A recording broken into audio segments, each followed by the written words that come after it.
Assalamualaikum warahmatullahi wabarakatuh. Halo teman-teman semua.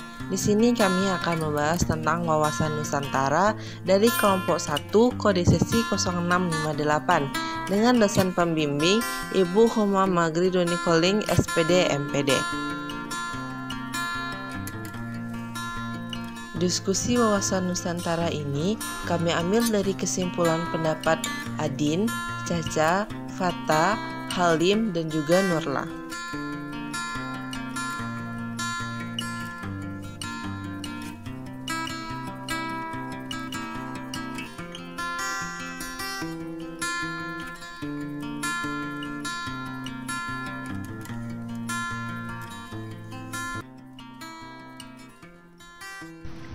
Paham-paham kekuasaan pada dasarnya mempengaruhi wawasan nasional suatu bangsa.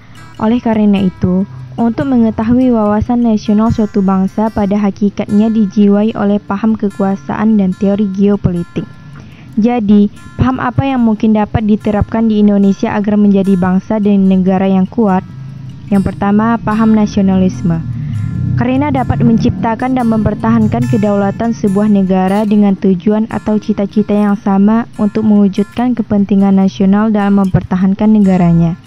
Yang kedua, paham sosialisme, yaitu paham tentang kenegaraan dan ekonomi yang berusaha supaya harta benda, industri, dan perusahaan menjadi milik negara, sehingga kita dapat menegaskan mana yang hak milik bangsa kita agar tidak dicuri atau diambil oleh bangsa lain.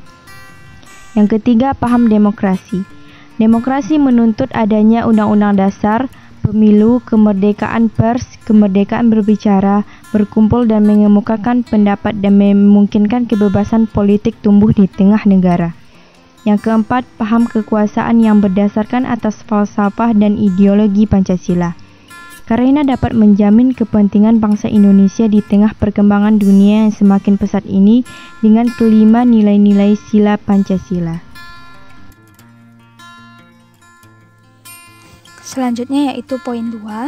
Pertanyaannya, bagaimana pemanfaatan wilayah laut Indonesia? Sudahkah maksimal? Apa saja hambatan dan keuntungan dalam eksplorasi laut? Indonesia sendiri dikenal sebagai negara maritim. Namun sayangnya, Indonesia belum memanfaatkan kekayaan lautnya secara maksimal. Hambatan dari eksplorasi laut tersebut yaitu yang pertama, illegal fishing, yang kedua, minimnya ketersediaan kapal tangkap ikan, dan yang ketiga, minimnya informasi kelautan. Sedangkan keuntungan yang didapat dari eksplorasi laut tersebut jika Indonesia memanfaatkan wilayah lautnya secara maksimal adalah yang pertama, memenuhi kebutuhan pangan dan gizi masyarakat. Yang kedua, menaikkan derajat ekonomi rakyat. Yang ketiga, membantu pertumbuhan ekonomi nasional. Dan yang keempat, meningkatkan devisa negara. Selanjutnya, poin ketiga. Apa yang harus dilakukan Indonesia dalam memanfaatkan ruang udara yang luas untuk kemakmuran rakyat? Sebagai suatu hak penuh dan utuh dari suatu negara, ruang udara memiliki potensi yang dapat memberikan kontribusi yang tidak sedikit bagi pendapatan negara. Apabila negara tersebut memiliki wilayah yang luas serta dalam posisi yang strategis seperti Indonesia.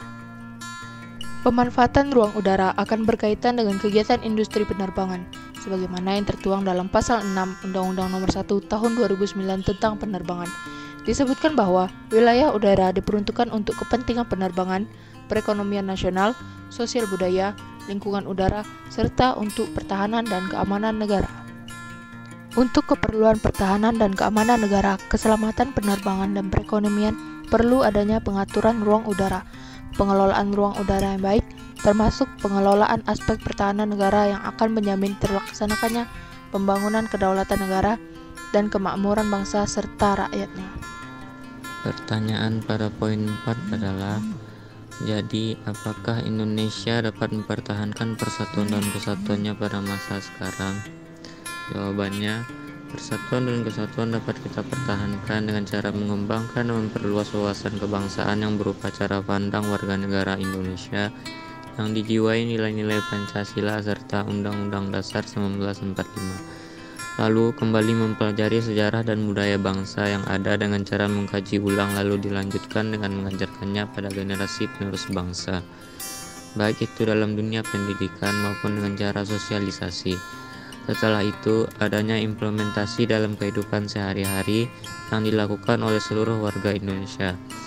Jadi, untuk mewujudkan negara Indonesia yang damai, maju, dan modern, maka adanya tindakan dari seluruh warga negara yang ikut andil dalam upaya menjaga persatuan dan kesatuan negara Indonesia.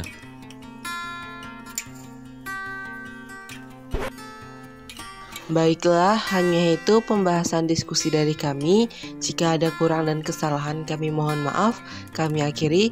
Wassalamualaikum warahmatullahi wabarakatuh.